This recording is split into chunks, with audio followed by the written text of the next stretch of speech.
1월 20일 수요일 하나님께서 저희에게 주시는 말씀은 마태복음 5장 1절부터 16절까지의 말씀입니다. 하나님의 말씀입니다.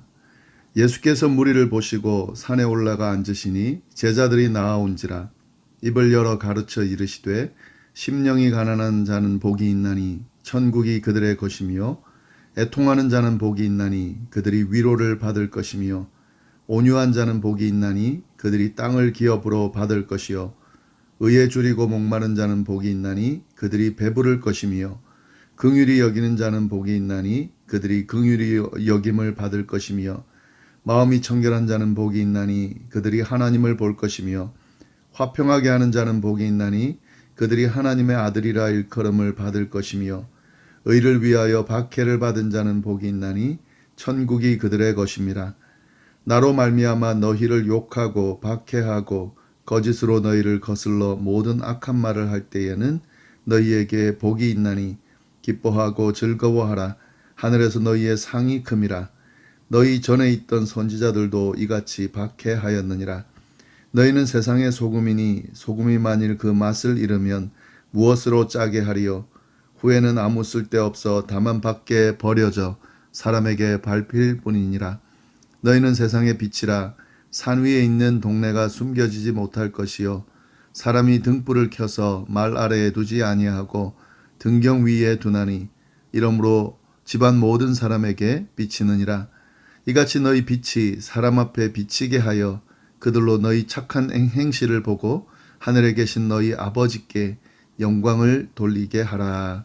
아멘. 세례 요한에게 세례를 받으시고 그리고 광야에서 시험을 받으신 예수님은 이제 본격적인 공생의 사역을 시작하게 됩니다. 예수님께서 공생의 사역을 시작하면서 가장 먼저 말씀하신 메시지는 선포하신 메시지는 세례 요한이 선포했던 회개하라 천국이 가까이 왔느니라 하는 그 복음을 동일하게 선포하셨습니다. 이것이 바로 예수님께서 오신 목적이기 때문에 그렇습니다. 천국이 가까이 왔기 때문에 회개하고 그 천국을 받아들이라 하는 그 메시지가 바로 예수님께서 전하고자 하는 복음이다 하는 거죠. 그 이후에 예수님께서 이제 그 복음을 선포하시면서 구체적인 사역이 언급이 되는데요. 저희가 어제 다 살펴본 내용입니다. 예수님께서 제일 먼저 하신 일은 제자를 부르셨습니다. 물론 마태복음에는 4명의 제자를 부르신 내용이 먼저 나오지만은요. 예수님께서 먼저 그 복음을 선포하시면서 하신 사역은 제자들을 부르셨다 하는 거죠. 베드로와 안드레 그리고 야고보 요한 어부였던 그들을 부르시면서 사람을 낚는 어부가 되게 하겠다라고 하는 그 사명을 주시면서 그들을 부르시는 내용이 나옵니다. 그리고 이어서요, 세 가지 사역, 예수님께서 하신 세 가지 사역이 요약되어서 나오고 있는데 그 세 가지 사역은 회당에서 말씀을 가르치는 사역, 말씀 가르치는 사역을 하셨고 천국 복음을 전파하는 사역, 복음 전파 사역, 그리고 병을 고치고 악귀를 내쫓는 그 사역을 하셨다 하는 거죠. 예수님께서 하신 사역을 정리해보면 세 가지입니다. 말씀 가르치시고 복음 전파하시고 그리고 병 고치고 악귀를 쫓아내면서 약한 자들을 돌보는 그 사역을 하셨습니다. 이것이 바로 교회의 사역이 되는 거죠. 교회에서 중요하게 생각하는 세 가지 사역이 바로 이 사역입니다. 이렇게 예수님께서 사역을 시작하니까 예수님에 대한 소문이 퍼지기 시작했습니다. 그리고 이 소문을 들은 많은 무리가 예수님께 몰려들기 시작했습니다. 여기까지가 저희가 어제 살펴본 내용이고요. 이런 상황에서 예수님이 무엇을 하시는가 하는 내용이 5장부터 나옵니다. 이렇게 무리들이 몰려왔을 때에 이제 이들을 향한 예수님의 사역을 했는데요. 5장 1절 보면은 이렇게 되어 있습니다. 예수께서 무리를 보시고 산에 올라가 앉으시니 제자들이 나아온지라. 네, 지난주에 저희가 이제 그 산상수훈 팔복을 시작으로 수요 예배 때 좀 강해가 시작이 됐는데요. 지난주에도 이 1절, 2절 말씀 저희가 살펴봤는데 간단하게 좀 언급을 하면은요. 예수께서 무리를 보시고 산에 올라가 앉으시니 제자들이 나왔다. 저희가 이 마태복음 읽을 때에 주의 깊게 봐야 할 부분이 있습니다. 이 마태는 무리와 제자를 구분해서 표현하고 있다는 사실입니다. 무리, 제자, 이 대상을 잘 구분해서 볼 필요가 있다 하는 거죠. 예수님의 소문을 듣고 많은 무리들이 예수님을 찾아왔습니다. 그리고 예수님은 그 무리를 보셨습니다. 예수께서 무리를 보셨다 하는 거죠. 그 무리를 보시고 산에 올라가 앉으셨습니다. 산에 올라가 앉았다는 말은 뭔가 특별한 가르침을 줄 때 한 행동이었다 하는 거죠. 그리고 그때에 산에 올라가 앉았을 때에 무리들이 나온 것이 아니라 제자들이 나왔습니다. 여기서 무리, 제자 이 두 표현이 다르다는 것을 좀 잘 주목해 볼 필요가 있습니다. 예수님께서 산에 올라가 앉으시고 그 산에서 가르침을 주시는데요. 교훈을 주시는데요. 이것이 산상보훈입니다. 7장까지 이어지는 이 내용이, 이 말씀이 바로 산상보훈인데 누구를 향한 교훈인가가 이 1절에 분명히 나타난다 하는 거죠.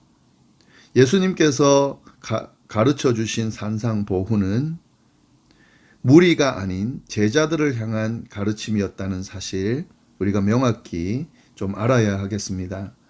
무리를 보시고 산에 올라가 앉으셨지만 제자들이 나와왔다 그랬고요. 그 제자들을 대상으로 입을 열어 가르치셨다 하는 거죠.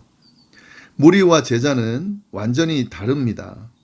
이 무리라고 하는 것은 그냥 특별한 목적이 없는 거죠. 자신의 필요나 관심에 따라서 예수님을 찾은 사람들, 이 사람들이 무리입니다.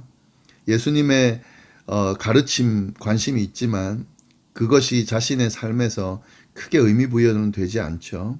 자기가 필요한 것만 얻으면 되는 사람들입니다.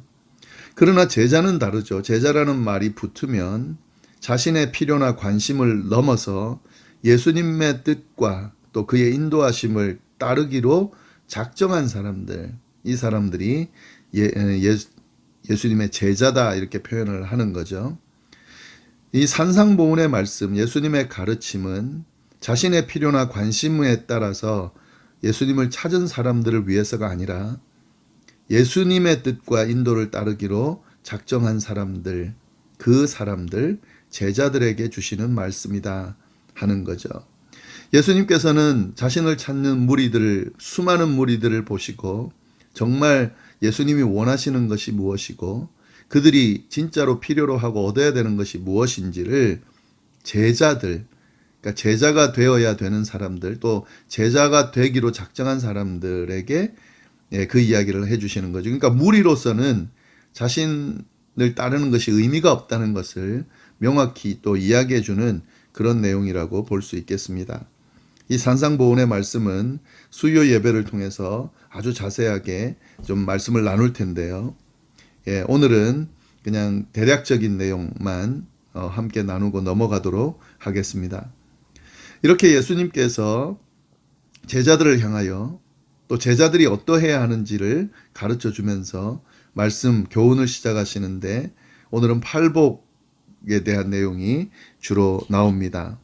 팔복이라는 말은 8개의 복이다 하는 말인데, 이 복 받는 사람이 누군지 명확하게 이야기해 주고 있습니다. 이게 팔복을 이야기하는데요. 보통 지금 우리가 읽고 있는 그 한글 성경에는 심령이 가난한 자는 복이 있다, 어떤 사람은 복이 있다 이렇게 돼 있지만 원문으로 보면 순서가 다릅니다. 복이 있다 이렇게 선포하고 그리고 그 사람이 누군지 이야기하는 거죠. 복이 있다, 심령이 가난한 자 이렇게 이제 되어 있습니다. 그것도 좀 알아두시면 좋을 것 같습니다. 복 있는 자가 누군가 이런 사람이다 하는 거죠. 물론 여기서 말하는 복은 세상이 이야기하는 복과는 다릅니다.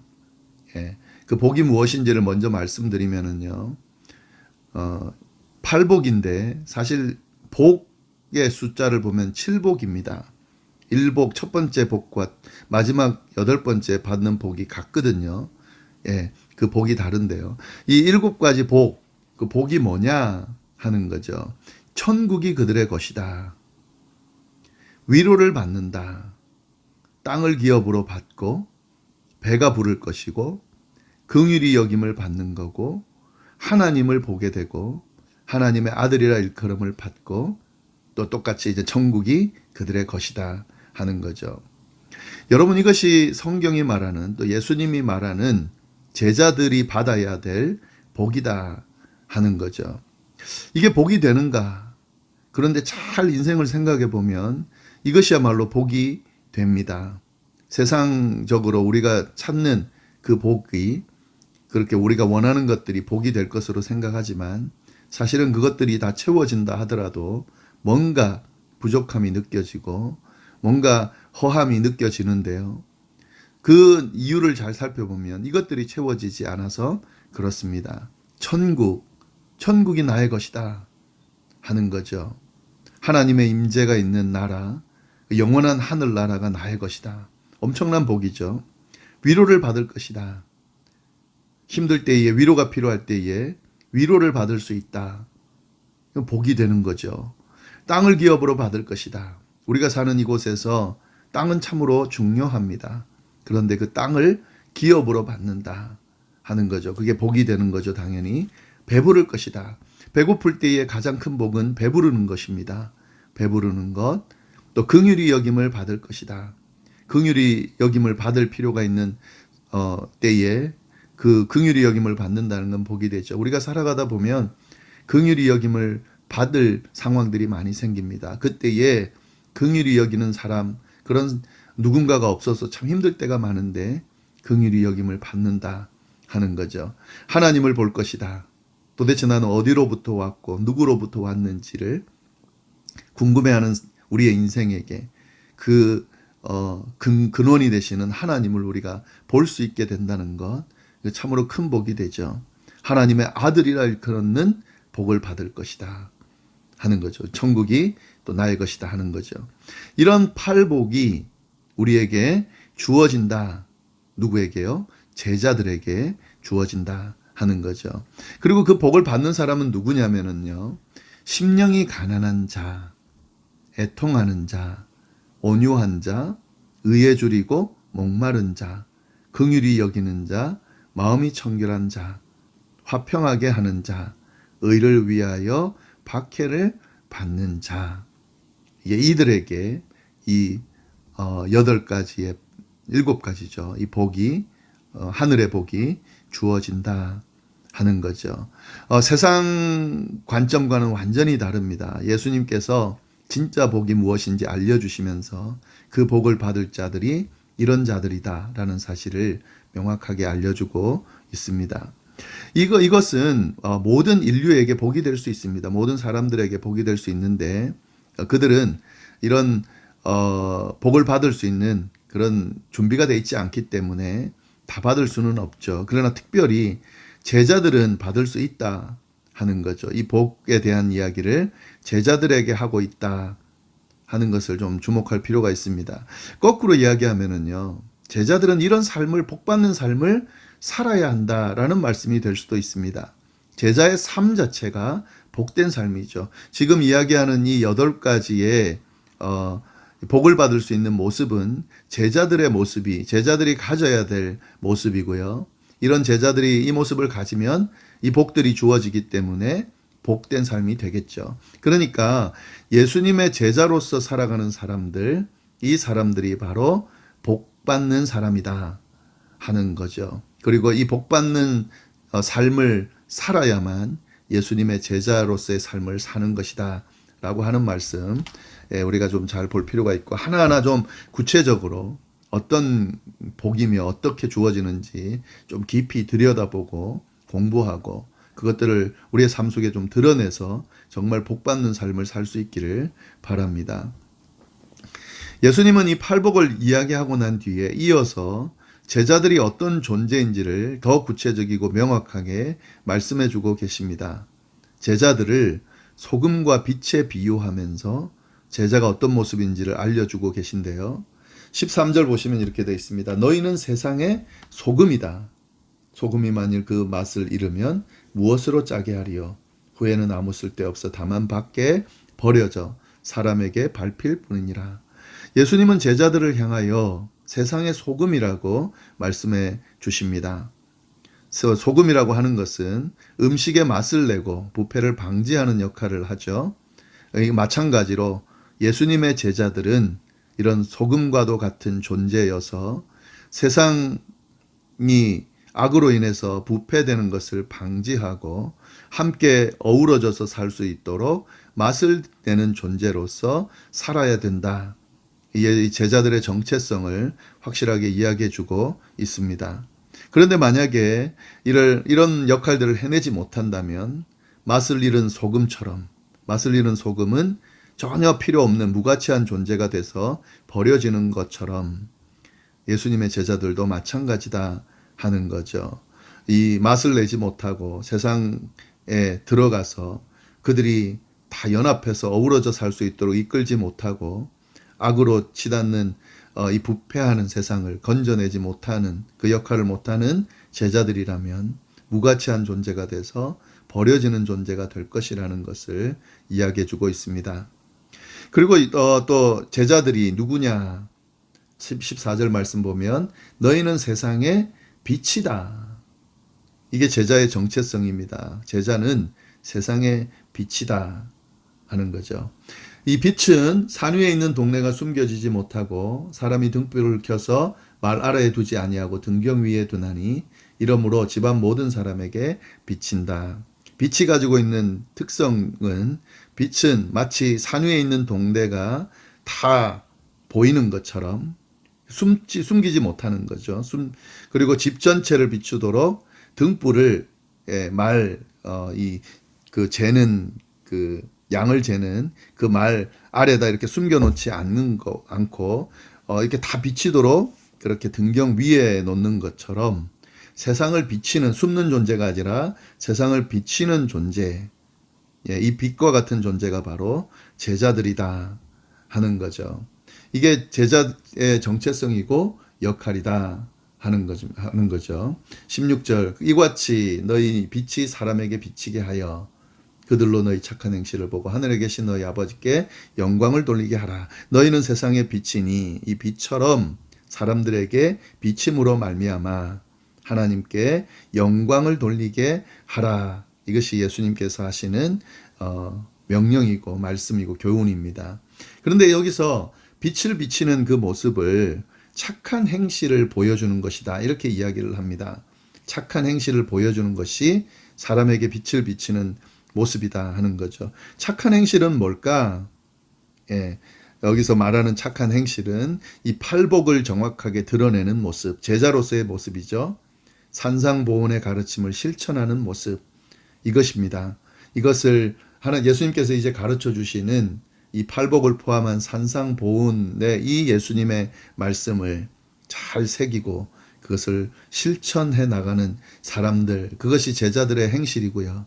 그 제자들의 행실이 바로 착한 행실이고 그 행실을 통해서 하나님 아버지께서 영광을 받으신다라는 사실 이야기해 주고 있습니다. 예수님의 제자들이 어떤 모습이어야 되는지를 잘 설명해 주는 그런 말씀이라 하겠습니다. 결국 이 말씀은 예수님의 제자들인 우리들을 향해 주시는 하나님의 말씀, 우리가 어떤 모습으로 살아야 하는지, 어떻게 살아야 복을 받고 또 하나님께서 맡기신 역할을 잘 감당하는지를 잘 드러내주는 말씀이라 생각이 듭니다. 이 말씀대로 우리도 그런 삶을 살아갈 수 있게 되기를 간절히 바랍니다. 기도하겠습니다.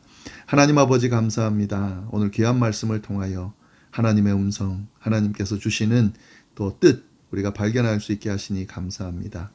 주님, 우리는 그리스도인이고 예수님의 제자들입니다. 제자답게 사는 그 가르침, 어떻게 살아야 하는지 어떤 모습인지 알려주셨는데 이대로 살 수 있도록 정말 하나님 인도하여 주시고 그렇게 세워져 갈 수 있도록 인도하여 주옵소서. 이 제자의 길이야말로 복된 길, 참된 복을 받는 길이라는 사실 우리가 기억하면서 이 복된 삶을 살아가는 저희 모두가 될 수 있도록 인도하여 주옵소서. 감사드리며 이 모든 말씀을 살아계신 예수님의 이름으로 기도드립니다. 아멘.